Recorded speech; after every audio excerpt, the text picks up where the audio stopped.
Imagine आप 10,000 की SIP कर रहे हो और सडनली मार्केट क्रैश हो जाता है। न्यूज़ चैनल चिल्लाने लगते हैं कि वॉर आ गया है, मार्केट गिर रहा है, और पैनिक में आप क्या करते हो, आप एसआईपी बंद कर देते हो। अब प्रॉब्लम ये है, ये एक छोटी सी डिसीजन आपको फ्यूचर में 20 से 30 लाख रुपए का नुकसान करा सकती है। और आज एग्जैक्टली वही सिचुएशन बन रही है because of the Iran Israel conflict. बहुत सारे इन्वेस्टर्स पैनिक में एसआईपी स्टॉप कर रहे हैं, लेकिन हिस्ट्री कुछ और ही स्टोरी बताती है। आज मैं आपको 4 इन्वेस्टर्स की रियल स्टोरी दिखाने वाला हूं जिन्होंने सेम एसआईपी की थी, लेकिन सिर्फ एक इन्वेस्टर ही सबसे ज़्यादा पैसा बनाया। वैसे अभी मिडिल ईस्ट टेंशन की वजह से ऑयल प्राइसेस भी बढ़ रहे हैं, ग्लोबल मार्केट्स वोलेटाइल हो गए हैं और इन्वेस्टर्स पैनिक में आ गए हैं, और इसका सीधा इम्पैक्ट हमारे बीएसई सेंसेक्स पे भी दिख रहा है। मार्केट गिरते ही लोग सोचने लगते हैं क्या एसआईपी बंद कर देनी चाहिए, लेकिन हिस्ट्री में जब भी क्राइसिस आए हैं मार्केट टेम्परेरी गिरा है, परमानेंट नहीं। चलिए देखते हैं स्टोरी नंबर 1 मिस्टर ए की। 2008 का जो क्रैश आया था, तो उसके पहले मिस्टर ए ने 2007 में एसआईपी स्टार्ट की थी। सब कुछ ठीक ठाक चल रहा था, फिर आया global financial crisis, market crash हो गया, पैनिक हो गया, और मिस्टर ए ने डर के मारे सारी एसआईपी बंद कर दी। और उसका रिजल्ट क्या हुआ, उनका इन्वेस्टमेंट 29% लॉस में चला गया।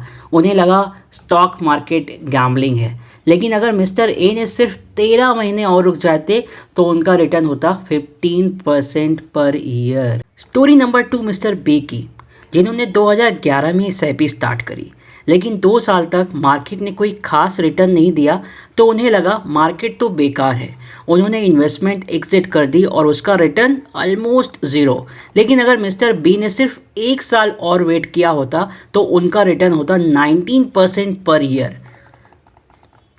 तो अभी तक आपने देखा 2 इन्वेस्टर्स ने पैनिक में इन्वेस्टमेंट स्टॉप की और दोनों ने ही फ्यूचर प्रॉफिट मिस कर दिया।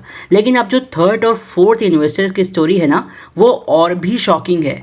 तो स्टोरी नंबर 3 है मिस्टर सी की, जिन्होंने रेगुलर एसआईपी की, लेकिन एक बोरिंग साइडवेज मार्केट में उन्होंने एग्जिट कर दिया, और उसके रिजल्ट के चलते -6% का लॉस, यानी कि 6% का लॉस हुआ। लेकिन अगर वो नेक्स्ट रैली तक रुकते तो उनका रिटर्न होता 13% पर ईयर। और लास्ट स्टोरी है जो मिस्टर डी की है, जो पैंडेमिक हमारा आया था उस समय।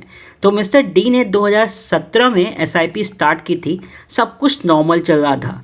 फिर आया कोविड-19 पैंडेमिक, मार्केट क्रैश, हर जगह पैनिक, लोग अपने इन्वेस्टमेंट बेच रहे थे।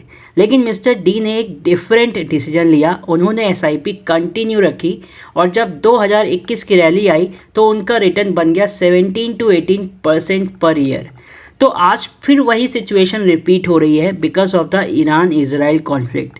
लोग एसआईपी बंद कर रहे हैं, म्यूचुअल फंड सेल कर रहे हैं और गोल्ड में शिफ्ट हो रहे हैं। लेकिन हिस्ट्री एक ही बात बोलती है, हर क्राइसिस इवेंचुअली एक बाइंग अपॉर्चुनिटी होती है।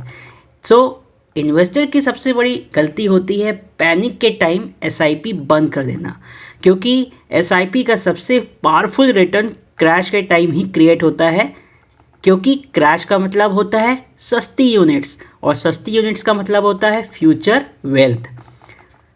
वॉर आएंगे, मार्केट भी क्रैश होगा, लेकिन वेल्थ उन्हीं लोगों की बनती है जो पैनिक के टाइम इन्वेस्टिंग कंटिन्यू करते हैं। तो अब आप मुझे बताओ कमेंट में कि ईरान और इजराइल कॉन्फ्लिक्ट में और जो मार्केट नीचे गिर रहा है उसमें आप क्या कर रहे हो। क्या आप अपनी एसआईपी कंटिन्यू कर रहे हो, या और एसआईपी ऐड कर रहे हो, या फिर अपनी एसआईपी स्टॉप कर रहे हो। और इसी तरह के अपडेट देखने और जानने के लिए चैनल को सब्सक्राइब करें, वीडियो को लाइक करें, अपने दोस्तों के साथ जरूर शेयर करें। मिलते हैं नेक्स्ट वीडियो में। Thank you so much.